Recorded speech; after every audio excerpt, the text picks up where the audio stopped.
عیسائیوں کے مختلف فرقوں کا پروگرام۔ اب آئیے عیسائیوں کی طرف۔ عیسائیوں میں سب ایک جیسے نہیں ہیں۔ جیسے ارشاد باری تعالیٰ ہے، وہ سب کے سب برابر نہیں ہیں۔ جیسے ہم کہتے ہیں، نہ ہر زن زن است، نہ ہر مرد مرد، خدا پنج انگشت یکساں نہ کرد۔ ان میں ایک پروٹیسٹنٹ فرقہ ہے جس کا امام پہلے برطانیہ تھا، اب امریکہ ہے، اور یہ ایک نسل ہے جس کو ویسپ، وائٹ اینگلو سیکسن پروٹیسٹنٹس کہتے ہیں۔ یہ سب یہود کے پشت پناہ ہیں اور مددگار ہیں، بلکہ اس وقت یہ مذہبی یہودیوں سے بھی زیادہ اسرائیل کے حمایتی ہیں۔ آج سے کوئی 6 سال پہلے یہ بات ہمیں ایک یہودی پروفیسر نے تنظیم اسلامی آف نارتھ امریکہ کے ہیوسٹن میں منعقدہ کنونشن میں بتائی تھی۔ اس نے ایک حیران کن بات یہ بھی کہی تھی، Islam is the ideal religion for the whole of mankind except Jews. گویا اس نے عیسائیت، ہندو مت، ہر چیز کی نفی کی سوائے یہودیت کے۔ دوسری بات اس نے یہ کہی کہ اسرائیل کی پشت پناہی ہم نہیں بلکہ یہاں کے عیسائی کرتے ہیں۔ اسرائیل کی ساری معیشت کا دار و مدار امریکہ ہی پر ہے۔ $5 ارب تو انہیں ہر سال مل جاتے ہیں۔ باقی اگر کوئی کام امریکہ کہتا ہے تو کہا جاتا ہے کہ ڈالرز لاؤ۔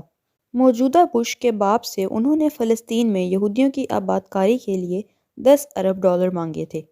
اس نے ایک شرط لگا دی کہ تم فلسطینیوں کے ساتھ امن مذاکرات شروع کرو تب میں دوں گا۔ یہودی ناراض ہو گئے، انہوں نے بے چتاب کھائے، لیکن اس وقت یہ شرط ماننی پڑی۔ لیکن اس کی سزا اسے یہ دی گئی کہ اگلے الیکشن میں وہ زیرو ہو گیا۔ اس سے $10 ارب بھی لے لیے گئے اور اس سے اپنی شرط ماننے نہ ماننے کے لیے بدلہ بھی ہو گیا۔ تو عیسائیوں میں ایک تو یہ پروٹیسٹنٹ ہیں، خاص طور پر دا بیپٹسٹ، اور خاص الخواص کی حیثیت سے دا ایونجلسٹ، جن کی امریکہ کے اندر اکثریت ہے اور وہ اسرائیل کی حمایت کر رہے ہیں۔ وہ بھی اس کی بات پر قائل ہیں کہ تیسری عالمگیر جنگ اور میگاڈان جلد از جلد ہو جانی چاہیے۔ اس کے نتیجے میں گریٹر اسرائیل وجود میں آنا چاہیے، تھرڈ ٹیمپل تعمیر ہو جانا چاہیے جہاں تخت داؤد لا کر رکھا جائے گا۔ تب حضرت عیسیٰ علیہ السلام دوبارہ نازل ہوں گے اور اس تخت کے اوپر بیٹھ کر پوری دنیا پر حکومت کریں گے۔ یعنی پروگرام وہی ہے، فرق صرف یہ ہے کہ وہ اپنے مسیح کے منتظر ہیں اور یہ عیسائی اپنے حضرت عیسیٰ علیہ السلام کے۔ یہودیوں کے خیال میں ان کا مسیح آئے گا اور تخت داؤد پر وہی بیٹھے گا، جبکہ ان کے خیال میں حضرت عیسیٰ علیہ السلام آسمان سے اتریں گے اور وہ تخت داؤد پر بیٹھیں گے۔ اس تخت داؤد کا پس منظر بھی سمجھ لیجئے۔ حال ہی میں مجھے اس کے مطالعے کا موقع ملا۔ یہ ایک پتھر تھا جس پر حضرت داؤد علیہ السلام کی تاج پوشی کورونیشن ہوئی تھی۔ پھر اسی پتھر پر حضرت سلیمان علیہ السلام کی تاج پوشی ہوئی۔ وہ پتھر ان کے ہاتھ چلا آ رہا تھا۔ 70 عیسوی میں جب رومی جنرل ٹائٹس نے ہیکل سلیمانی تباہ کیا تو وہ اس پتھر کو روم لے گیا۔ روم سے وہ پتھر آئرلینڈ چلا گیا جو بہت بڑی کیتھولک آبادی ہے۔ آج بھی آئرلینڈ میں کیتھولک اور پروٹیسٹنٹ کے اندر جنگ ہو رہی ہے۔ وہاں سے وہ پتھر 14ویں صدی عیسوی میں انگلینڈ آیا تو اسے تخت کی صورت دے دی گئی، یعنی تخت کی سیٹ اسی پتھر کی بنی ہوئی ہے۔ یہ تخت اب انگلینڈ میں پارلیمنٹ کی عمارت سے ملحقہ چرچ ویسٹ منسٹر ایبے میں رکھا گیا ہے اور اسی پر بیٹھ کر انگریز حکمرانوں کی تاج پوشی کی جاتی ہے۔ یہ روایت ابھی تک چلی آ رہی ہے۔ تو ان کا خیال ہے کہ اس محبت میں وہ تخت بھی ہم لا کر رکھ دیں گے اور پھر حضرت عیسیٰ علیہ السلام نازل ہوں گے تو اس تخت پر تشریف فرما ہوں گے۔ اب یہ دونوں چیزیں ساتھ ساتھ جا رہی ہیں۔ تھوڑا سا اختلاف اگر ہے تو یورپ کی سب سے بڑی طاقت میں ہے۔ سینٹرل یورپ کی اصل قوتیں فرانس اور جرمنی ہیں، باقی تو چھوٹے چھوٹے ملک ہیں۔ انگلینڈ تو ویسے بھی اصل یورپ سے علیحدہ ایک جزیرہ ہے اور اس وقت ہر اعتبار سے امریکہ کا ضمیمہ ہے۔ تو یہ جو اختلاف ہے کہ جرمنی اور فرانس ایک طرف ہیں اور یہ عراق کی جنگ سے علیحدہ رہے، یہ اختلاف صرف سیاسی نہیں ہے۔ یہ صرف اپنے آپ کو عالمی سطح پر منوانے کا مقابلہ نہیں ہے، بلکہ یہ اختلاف مذہبی بھی ہے۔ وہ کیتھولکس ہیں اور یہ پروٹیسٹنٹ ہیں، اور پروٹیسٹنٹس کیتھولکس کو کافر اور پوپ کو شیطان کہتے ہیں۔ ٹرمپٹ کے نام سے ان کو ایک ماہنامہ رسالہ فلاڈیلفیا امریکہ سے نکلتا ہے۔ کچھ عرصے سے میں اس کو دیکھ رہا ہوں۔ ان کا کہنا یہ ہے کہ اصل میں یورپ جو اس وقت ایک ہو رہا ہے، یہ معاملہ سیاسی نہیں بلکہ مذہبی ہے، اور اس میں اصل متحرک طاقت پوپ کی ہے، اور موجودہ پوپ واقعتاً ایسا ثابت ہوا ہے جس نے پوری دنیا میں موو کیا ہے۔ اس سے پہلے پوپ اپنے گھر ویٹیکن میں بیٹھا رہتا تھا، باہر نہیں نکلتا تھا، جبکہ یہ پوپ شدید ترین بڑھاپے کے باوجود دنیا بھر کے سفر کر رہا ہے۔ ایک مقدس رومی سلطنت ہولی رومن امپائر کا دنیا میں دوبارہ احیا کرنا چاہتا ہے، جو پورے یورپ، شمالی افریقہ اور مغربی ایشیا کے بہت سے علاقوں پر چھائی ہوئی تھی۔ اور یورپ کی یہ قوتیں چاہتی ہیں کہ فلسطین کو فتح کریں، یعنی اسرائیل بھی ختم کریں اور فلسطینی اسٹیٹ بھی ختم کریں، اور وہاں پر ایک رومن کیتھولک حکومت قائم کریں۔ نیوز ویک میں فلسطین کے بارے میں ایک بڑا پیارا جملہ میری نظر سے گزرا تھا: "Too small a geography but too big a history"۔ اس سے 5000 سال کی تاریخ وابستہ ہے۔ یہی حضرت ابراہیم علیہ السلام، اسحاق علیہ السلام اور یعقوب علیہ السلام کا مسکن تھا۔ چنانچہ یہودیوں کا بھی مقدس ترین مقام یہی ہے۔ پھر حضرت عیسیٰ علیہ السلام یہیں پیدا ہوئے، یہیں یہودیوں کے بقول سولی چڑھے، یہیں انہوں نے گلیلی اور مختلف علاقوں میں تبلیغ کی۔ یہیں وہ کوہ زیتون ہے جس پر حضرت عیسیٰ علیہ السلام نے اپنا تاریخ ویس سرمن آف دا ماؤنٹ کہا۔ لہٰذا یہ عیسائیوں کا بھی بہت محترم مقام ہے۔ مسلمانوں کا بھی یہ مقدس مقام ہے، اور وہ اسے تیسرا حرم کہتے ہیں۔ پہلا حرم مکی ہے، دوسرا حرم مدنی ہے، اور تیسرا الحرم الشریف مسجد اقصیٰ ہے۔ یہیں سے حضرت محمد صلی اللہ علیہ وسلم کا آسمان کی طرف معراج شروع ہوا تھا۔ جغرافیائی اعتبار سے یہ واقعتاً بہت چھوٹا سا خطہ ہے۔ اس کا رقبہ محض ہماری سابقہ ریاست بہاولپور کے برابر ہوگا، لیکن تاریخ اور مذاہب کے کانفلوئنس کے اعتبار سے اس کی اہمیت بہت زیادہ ہے۔ لہٰذا یہودیوں، پروٹسٹنٹ عیسائیوں اور کیتھولک عیسائیوں کے اپنے اپنے نقشے اور منصوبے ہیں۔ عیسائیوں نے انڈونیشیا کے جزیرے تیمور کو تقسیم کرا کر وہاں ایک رومن کیتھولک حکومت قائم کی ہے۔ نائجیریا میں مسلمانوں اور عیسائیوں میں جو شدید ترین فسادات ہوئے ہیں، وہاں بھی عیسائیوں کا اصل مقصد ایک رومن کیتھولک حکومت قائم کرنا ہے۔ ماہنامہ ٹرمپٹ میں ایک عنوان قائم ہوا ہے: "دا لاسٹ کروسیڈ"۔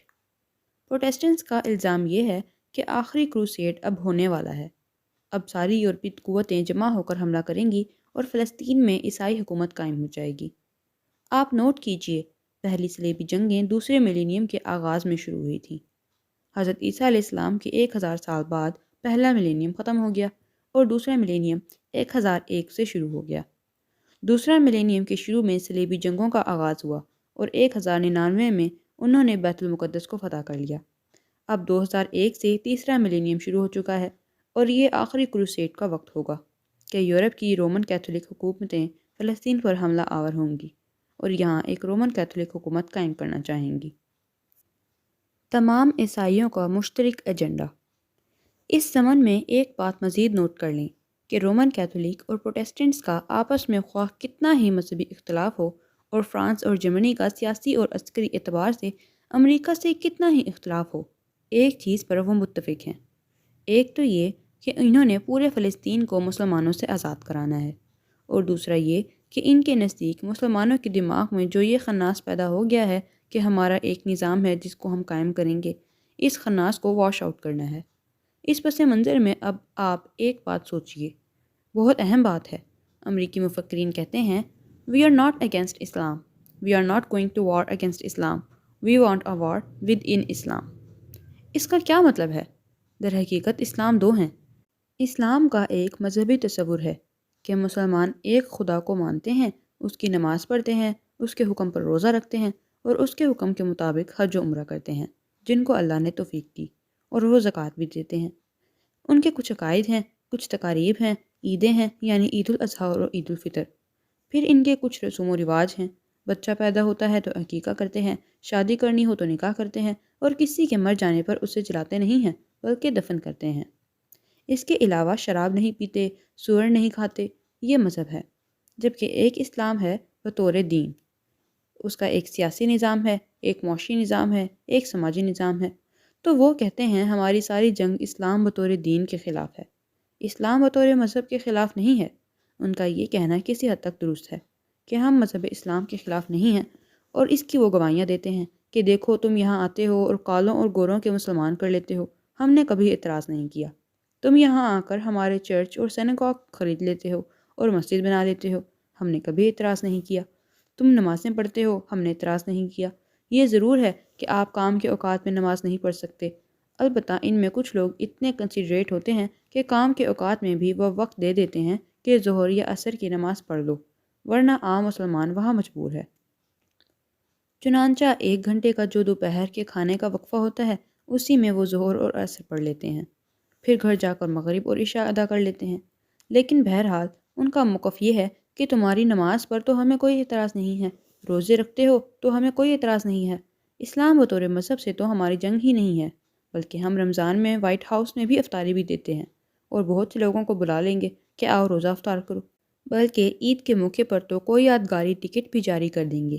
تو اس سے اسلام سے ان کی کوئی جنگ نہیں ہے۔ وہ کہتے ہیں we are ready to embrace it, اس لیے کہ سیکولرزم کا اصول ہی یہی ہے۔ سیکولرزم لا مذہبیت نہیں ہے، لا دینیت ہے۔ مطلب یہ ہے کہ ایک سیکولر ملک میں تمام مذاہب رہ سکتے ہیں، ہندو اور سکھ وہاں ٹیمپل اور گردوارے بنا سکتے ہیں، وہاں تمام مذاہب کو کھلی اجازت ہے۔ ان کی طرف سے آزادی ہے کہ چاہے ایک خدا کو پوجو، ہزار کو پوجو، درختوں کو پوجو، سانپ کو پوجو، بتوں کو پوجو، جس کو چاہے پوجو، چاہے ٹیمپل بناؤ اور اس میں جو چاہو بھجن گاؤ، چاہے گرو گرنتھ کے سامنے ماتھا ٹیکو، انہیں کوئی اعتراض نہیں ہے۔ اسی طرح اسلام بطور مذہب سے بھی ان کو کوئی جنگ نہیں ہے، لیکن ان کا کہنا ہے کہ ہم اسلام کو بطور دین کبھی برداشت نہیں کر سکتے، اس کو ہم نے ختم کر کے ہی دم لینا ہے۔ نوٹ کر لیجئے کہ 50 برس تک عالمی طاقتوں کی جو سرد جنگ چلی ہے وہ مذہب کی بنیاد پر نہیں تھی، نظام کی بنیاد پر تھی، یعنی سرمایہ دارانہ نظام بمقابلہ اشتراکی نظام۔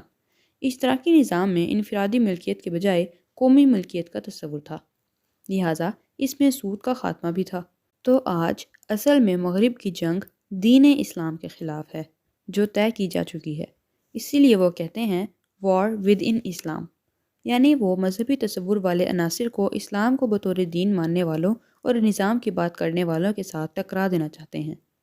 ہمارے علماء کی اکثریت اسلام کو ایک مذہب کی حیثیت سے جانتی ہے، دین کی حیثیت سے اسلام ان کے سامنے ہی نہیں ہے۔ تبلیغی جماعت بھی اسلام کو مذہب کے طور پر مانتی ہے، ان کے پیش نظر انفرادی ترجیحات مثلا نماز، روزہ، داڑھی، ٹخنوں سے اوپر شلوار وغیرہ ہیں۔ ان کو نظام سے کوئی بحث نہیں، نظام کوئی بھی ہو، وہ چاہتے ہیں کہ مذہبی لوگ نظام کے علمبرداروں کو کرش کر دیں، لہٰذا وہ مذہبی لوگوں کی حمایت کریں گے۔ اس سے انہیں وہ دو مقاصد حاصل ہو جائیں گے، ایک تو مذہبی لوگوں کے سامنے یہ بات واضح ہو جائے گی کہ یہ مذہب کے خلاف تو ہیں ہی نہیں، وہ سوچیں گے کہ خواہ مخواہ کچھ لوگ ہمیں بہکاتے ہیں، یہ اسلام کے خلاف کہاں ہیں، ہو سکتا ہے وہ مسجد بنانے کے لیے آپ کو عطیات دے دیں، ان کے لیے ان میں کوئی حرج نہیں۔ تبلیغی جماعت کے وفود امریکہ میں چکر لگائیں، انہیں کوئی اعتراض نہیں ہے، اس لیے کہ یہ وفود نظام کی بات نہیں کرتے، اور نظام کی بات کون کرتے ہیں، یہ میں چاہتا ہوں کہ اسے آپ ذرا سمجھ لیں۔